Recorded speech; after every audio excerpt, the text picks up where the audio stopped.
الحمد لله وكفى والصلاة والسلام على عباده الذين اصطفى اما بعد. اب ہمارا باب شروع ہو رہا ہے. باب الحمزہ القول في التحقیق والتسهیل للحمز والاسقاط والتبدیل. آپ کو پتہ نا حمزہ ثقیل حرف ہے. اس کے اندر جو ہے نا ثقل دور کرنے کے لیے مختلف طریقے ہیں. قاریوں کے بھی مختلف طریقے ہیں. مثلا قاری تسہیل کرتے ہیں. باب الحمزتین فی کریم حمزتین میں آپ تسہیل کرتے ہیں نا. انذرتہم اس جیسے جاء اجلہم. کوئی پہلے میں تسہیل کرتا ہے ہؤلاء ان، تو ایک تسہیل کے ساتھ ہم حمزہ کا ثقل دور کرتے ہیں. یا جو ہے بعض اوقات جو ہے وہ ساقطی کر دیتے ہیں حمزہ، جیسے جاء اجلہم. اب وہ بصری کہتا نہیں پہلے حمزہ جاء اجلہم السماء اولیاء اولئکا پہلے حمزہ کرا دیتا نا. اور امام حمزہ الصفحاء میں وقفاً حمزہ پہلا جو ہے وہ الصفحاء. یہ ہے نا. اسی طرح تبدیل بھی تو ہوتا ہے نا. تبدیل میں مراد ہے ابدال. جیسے انذرتہم ورش کے لیے دوسرا حمزہ علی سے بدل دیا، اس کو کہتے ہیں ابدال. جیسے آمنو میں دوسرا حمزہ علی سے بدل دیا تو کیا بن گیا آمنو. چلے تو کہتے ہیں یہ باب ہے حمزہ میں تحقیق کے بارے میں، حمزہ میں تسہیل کے بارے میں، حمزہ میں اسقاط کے بارے میں، حمزہ میں ابدال کے بارے میں. اچھا، ورش کی قرات میں یہی چار کام ہوتے ہیں. ایک ادغام بھی ہوتا ہے حمزہ میں تسہیل کے لیے، جیسے شیئن میں شیئن حمزہ کے لیے وقفاً شیئی نہیں ہوتا، شیئی اور شیئی کرتے ہیں نا. اس طرح بسوء اللہ میں بسوء اللہ ادغام بھی ہوتا ہے. ادغام کا انہوں نے ذکر نہیں کیا، چلو کوئی بات نہیں کیا تو نہ سے.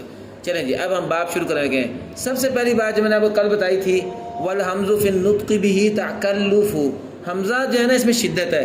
تجوید کے اندر جب آپ نے حمزہ پڑھنا تو کیسے پڑھنا ہے؟ ان اولئک انذرتہم. تھوڑا سا بھی آپ نے ڈھیلا نہیں چھوڑنا، کیونکہ معمولی سے ڈھیلا رہ گیا تو تسہیل ہو جائے گی. حمزہ کو شدت سے پڑھنا ہے. انذرتہم یہ ہے تحقیق. تو کہتے ہیں حمزہ کے نطق میں تکلف سے اس کو حمزہ کا نطق کیجئے، یعنی جھٹکے سے. والحمز فی النطق به تکلف. حمزہ اس کے تکلف میں، اس کے نطق میں تکلف ہے. فسہلوہ، البتہ تارتاً کہتے ہیں کبھی کبھی، بعض اوقات سہلوہ ان قاریوں نے تسہیل بھی کی اس حمزہ میں، اور بعض اوقات انہوں نے وحذفوا حمزہ کو حذف بھی کیا ہے. پیچھے آتا ہے اور اسقاط، یہ وہی بات ہے. نطق کا معنی ہے بولنا. الانسان حیوان ناطق. انسان بولنے والا جانور ہے، جاندار ہے. جانور تو وہ ہوں گے جو کہتے ہیں کہ انسان بندر سے بنا ہے، وہ جانور ہوں گے خود. وہ کہتے ہیں ڈارونزم ہے نا، وہ کہتے ہیں کہ انسان بندر تھا پہلے، پھر وہاں سے انسان بن گیا. وہ جتنے یہ کہتے ہیں وہ سارے بندر ہوں گے. وہ بندر ہے اور ابھی بھی بندر ہے. وہ ہم تو کوئی نہیں بندر تھے، ہم تو الحمدللہ آدم علیہ السلام کی اولاد سے ہیں. آدم علیہ السلام کو اللہ تعالیٰ نے سیدھا ہی پیدا کیا تھا، پہلے بندر نہیں بنایا تھا ان کو. تو یہ بات غلط ہے. اچھا جی، انسان حیوان ناطق، وہ ایک بولنے والا جاندار ہے. ناطق یہ نطق اس سے ہے. چلیں جی. وَأَبْدَلُوا حَرْفَ مَدٍ مَحْضًا. اور ان قاریوں نے حرف مد سے محض حمزہ کو بدل دیا ہے. وَأَبْدَلُوهُ انہوں نے بدلا اس حمزہ کو حرف مد سے محضاً خالص. آپ کو پتہ یہ برش بدلتا نا انذرتہم. وَنَقَلُوا لِلسُّكُونِ رَفَضًا. اور انہوں نے نقل حرکت الی الساکن کر کے حمزہ کے ترک کا کام بھی کیا ہے. یہ ترجمہ اس کا. وَنَقَلُوا لِلسُّكُونِ. یہ نقل حرکت میں کیا ہوتا ہے؟ حمزہ کی حرکت ماقبل ساکن کو دے دیتے ہیں، یعنی ساکن کو نقل کر دیتے ہیں. نقل حرکت کو نقل حرکت کہتے ہیں اس لیے ہیں کہ اس میں حمزہ کی حرکت نقل کر کے پیچھے دیتے ہیں، منتقل کر کے پیچھے دے دیتے ہیں اور حمزہ کو گرا دیتے ہیں. رفضا کا معنی ترکا، مراد یہی ہے. اور انہوں نے اس حمزہ کی حرکت نقل کر کے دی ہے سکون کو. رفضا یہ حال ہے رفضاً، اس حال میں کہ حمزہ کو گرا کر، یعنی حمزہ کی تخفیف جو ہے اس کے لیے بسا اوقات انہوں نے تسہیل کی ہے، بسا اوقات انہوں نے ابدال کی ہے، بسا اوقات انہوں نے نقل حرکت کی ہے. یہ جو اوپر کہا تھا نا القول فی التحقیق والتسہیل والاسقاط والتبدیل، اسی کی وضاحت میں کہہ رہے ہیں کہ حمزہ کے نطق میں یا تو تکلف ہوتا ہی نہیں، حمزہ کو تحقیق سے پڑھیں گے، یا انہوں نے کبھی تسہیل کی ہے، وحذفوا نمبر 2 کبھی وہ حذف کر دیتے ہیں، وابدلوا حرف مد کبھی وہ تبدیل کر دیتے ہیں، وہ تبدیلی آیا تھا نا شعر 85 میں، اور ونقلوا للسکون رفضا، اور بسا اوقات وہ نقلی حرکت کر دیتے ہیں، نقلوا للسکون، اور انہوں نے نقل کیا ہے اس حمزہ کی حرکت کو للساکن سکون کی طرف، رفضا اس حال میں حمزہ کو گرا کر، رفضا کا معنی ہوتا ہے ترک، حمزہ کو ترک کر کے گرا کر، تو نقلی حرکت میں یہی ہوتا ہے کہ حمزہ کی حرکت ماقبل ساکن کو دیکھ کے حمزہ کو گرا دیتے ہیں۔ یہ سارے کام جو ہوتے ہیں وہ کس لیے ہوتے ہیں؟ حمزہ میں ثقل دور کرنے کے لیے۔ چلے ابھی تک موضوع تو شروع نہیں ہوا، ابھی تک تو ایسے 3 شعر ہو گئے ہیں، تینوں شعروں میں بات یہی کر رہے ہیں کہ حمزہ میں جو سختی ہے اس کا علاج کیسے ہوگا، بس اوقات تسہیل سے ہوگا، بس اوقات حذف سے ہوگا، بس اوقات ابدال سے ہوگا، بس اوقات نقلی حرکت سے ہوگا۔ چلیں اب ہمارا بستے شروع ہو رہے ہیں۔ فنافع سہل اخر الحمزتین فی کلمۃ، آپ کو پتہ حمزتین فی کلمہ میں شاطبی پڑھی ہے نا، قانون کے لیے جو تینوں صورتوں میں تسہیل مع الادخال ہے۔ حمزہ اگر ایک کلمہ میں ہو نا 2 حمزے، اس کی 3 ہی صورتیں ہیں، پہلا حمزہ ہمیشہ مفتوح ہوتا ہے، دوسرا حمزہ یا مضموم یا مفتوح یا مکسور ہوتا ہے، 3 ہی صورتیں۔ تو قانون کیا کرے گا؟ تینوں صورتوں میں تسہیل مع الادخال کرتا ہے، اور ورش تینوں صورتوں میں تسہیل بغیر ادخال کرتا ہے، البتہ مفتوحتین میں ابدال بھی ہے، 2 وجہ ہوتی ہیں، انذرتہم میں انذرتہم اور انذرتہم، الیدو میں الیدو اور آلیدو، یہ کہہ رہے ہیں۔ کہتے ہیں نافع نے دونوں حمزوں میں سے دوسرے حمزہ میں تسہیل کی ہے، فی کلمتن جب 2 حمزے ایک کلمہ میں ہوں، فہی بذاک بین بین، یہ تسہیل کی تعریف کر رہے ہیں۔ بس یہ جو ہے نا حمزہ، یہ ضمیر جاری حمزہ کی طرف، بس یہ حمزہ جو تسہیل والا ہوتا ہے بذاکا، یہ بذاکا کا مرجع تسہیل ہے، اذاکا اسم اشارہ بعید ہے، بس یہ حمزہ اس تسہیل کے ساتھ کیسے پڑھا جاتا ہے؟ بین بین، نہ تحقیق نہ بالکل ختم کر دیا، اور ایک بالکل حمزہ الف بنا دو، ایک ہے ان دونوں کے درمیان، تو تسہیل بین الحمزتی والالف، بین الحمزتی، اگر حمزہ پہ زبر ہوگی تو تسہیل کیسے ہوگی؟ بین الحمزتی والالف، اگر زیر ہوگی تو بین الکسرتی والیا، اور اگر پیش ہوگی تو بین الواوی والضمہ۔ تو یہ بین بین کا مطلب کیا ہے؟ ایک بین میں وہ حرکت ہوگی، حمزہ ہوگا ایک، اور دوسرا وہ حرکت سے جو حرف بنتا ہے۔ تو انذرتہم میں تسہیل بین بین کیسے ہوگی؟ الف اور حمزہ کے تحقیق کے درمیان میں پڑھیں گے، نہ الف پڑھیں گے نہ حمزہ قطعی پڑھیں گے، آدھا حمزہ قطعی پڑھیں گے، آدھا الف پڑھیں گے، تو بین بین ہو جائے گا، تو تسہیل ہو جائے گی۔ انذرتہم، یہ الف کے برابر ہے،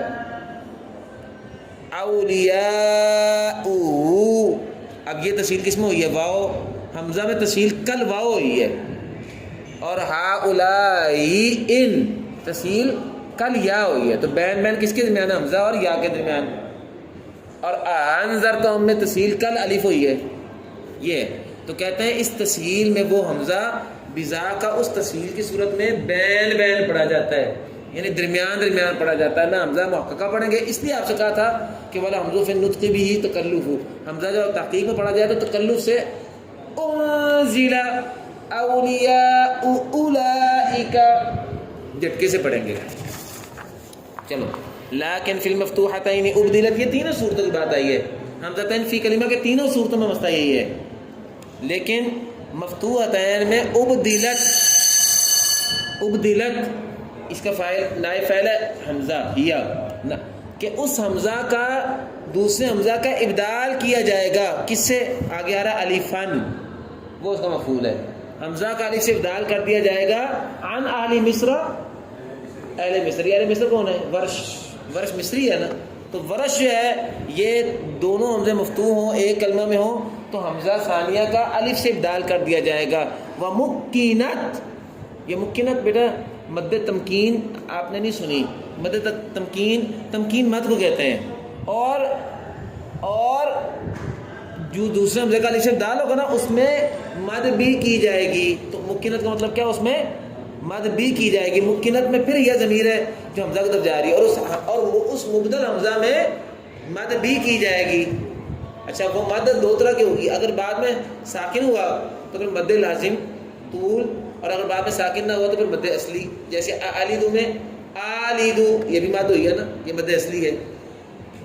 چلو اب آگے چلیں.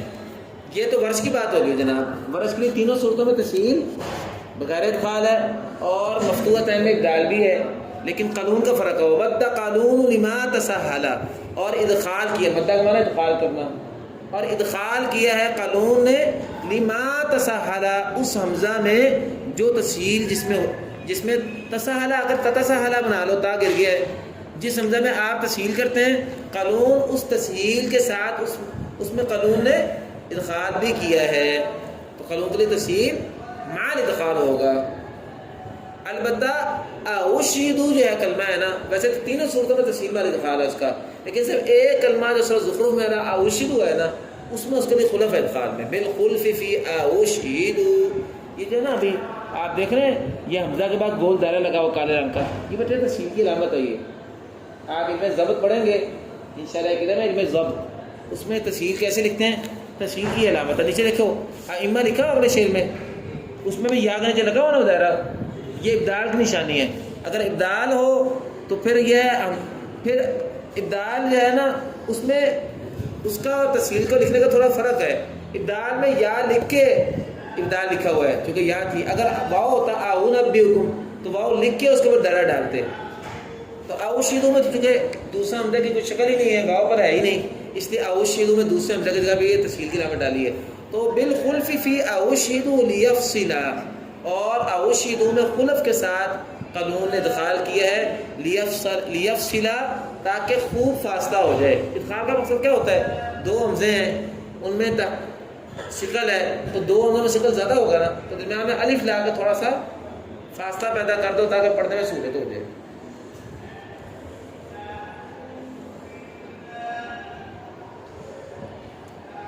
چلیں آگے نا. وحیث تلت, اچھا اب کچھ مسئلے شاطبی اگر آپ کے سامنے ہو تو کچھ مسئلے باب الحمزہ فی کلمہ میں اور بھی بیان کیے تھے. ان میں دو جگہوں میں ادخال نہیں ہوتا تھا.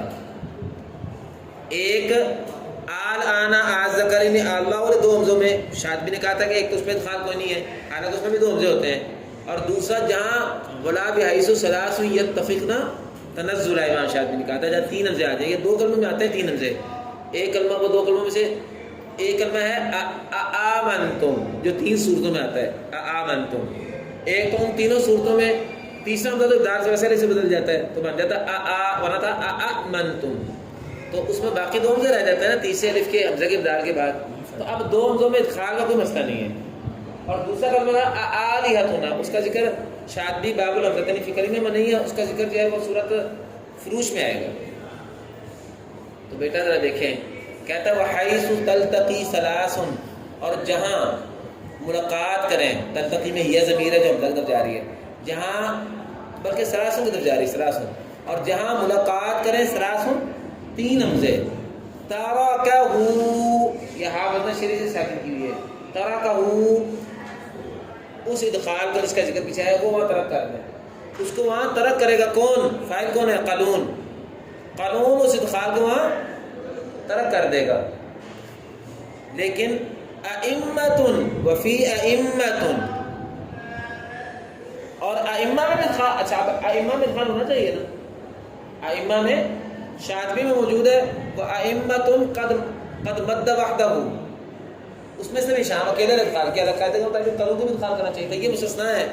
اس کی توجیہ بھی کر رہے ہیں, کہتے ہیں وفی ائمتن لنقل الحرکہ, وفی ائمتن لنقل الحرکہ, اور ائمتن میں ادخال نہیں ہوتا, یعنی یہ کہہ رہے ہیں نا ترکہ, اور ائمتن میں بھی قانون اس کو ترک کرتا ہے ادخال کا. کیوں, لنقل الحرکہ, کیونکہ اس میں حرکت نقل ہو کے پیچھے گئی ہے. یہ کل میں نے آپ کو بتایا بھی تھا. یہ ائمتن اصل میں کیا تھا, امیمتن. تو امیمتن میں کیا ہوا کہ میم کی حرکت دے دی پیچھے حمزہ کو, حمزہ ساکنہ کو. امیمہ تھا نا, تو میم کی زیر دے دی حمزہ ساکنہ کو, تو کیا بنا ای. اور میم کا میم میں ادغام کر دیا تو کیا بنا ائمتن. تو کہتے ہیں چونکہ اصل کلمے میں دو حمزے مفتوحتین نہیں تھے یا متحرک نہیں تھے، تو یہ جو ادخال کا مسئلہ اس میں حمزتین فی کلمہ جو ایک کلمے میں آئے وہ دونوں متحرک ہونے چاہیے. تو اصل کلمے میں کیا تھا امیمتن، تو اس میں ادخال تو نہیں ہو سکتا. امانو میں تو ادخال نہیں ہے.